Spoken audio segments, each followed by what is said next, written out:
বন্দে পুরুষোত্তম, বন্দে পুরুষোত্তম, বন্দে পুরুষোত্তম। পরম প্রেমময় শ্রী শ্রী ঠাকুর অনুকূলচন্দ্র রাতুল চরণে আমার কোটি কোটি প্রণাম। পরমাধ্যে জগজ্জননী শ্রী শ্রী বড়মা রাতুল চরণে আমার কোটি কোটি প্রণাম। পরম পূজ্যপাদ শ্রী শ্রী বরদা রাতুল চরণে আমার কোটি কোটি প্রণাম। পরম পূজ্যপাদ আচার্যদেবের রাতুল চরণে আমার কোটি কোটি প্রণাম।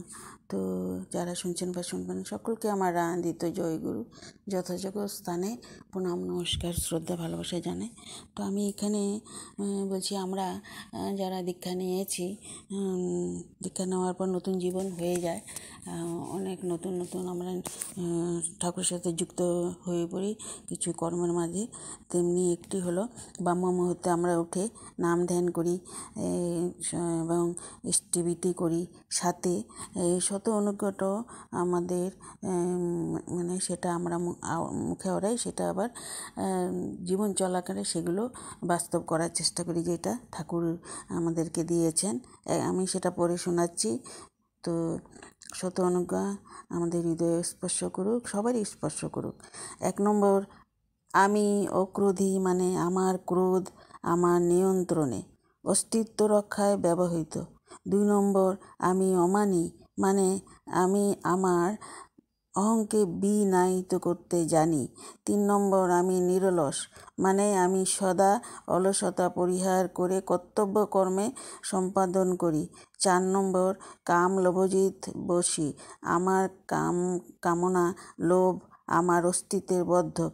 5 নম্বর, ইষ্টপ্রাণ, আমার প্রাণ সদা মঙ্গলে যুক্ত।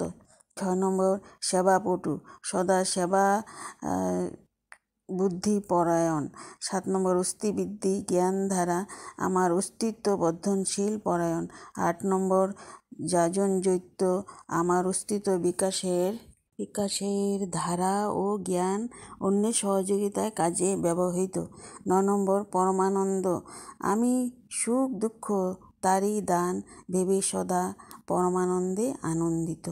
10 নম্বর হলো উদ্দীপ্ত শক্তি সংবৃদ্ধ, আমার আত্মা সদাই মঙ্গল ব্যক্তির আলোয় আলোকিত হয়ে দীপ্তি পায়।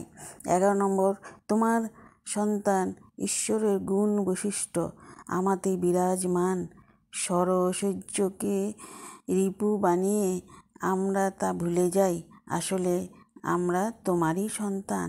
12 নম্বর, প্রেমপুষ্ট, আমার হৃদয়ে সদা প্রেমে বিগলিত।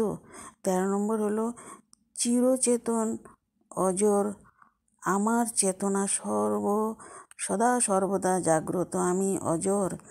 14 নম্বর, অমর, আমার দেহে ক্ষয় আছে, আত্মার ক্ষয় নাই, মরণও নেই।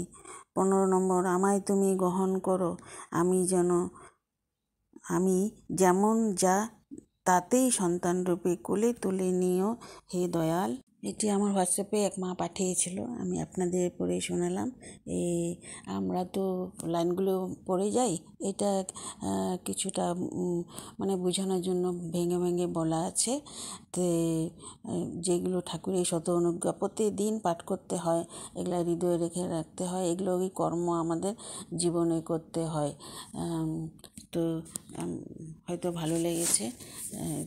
তো আপনারা সবাই ভালো থাকুন এবং এটা পাঠ করবেন, দেখবেন জীবনটা পরিবর্তন হয়ে যাবে। আগের মতো জীবন থাকে না এই শত অনুজ্ঞা পাঠ করলে, ঠাকুর যেটা দিয়েছেন।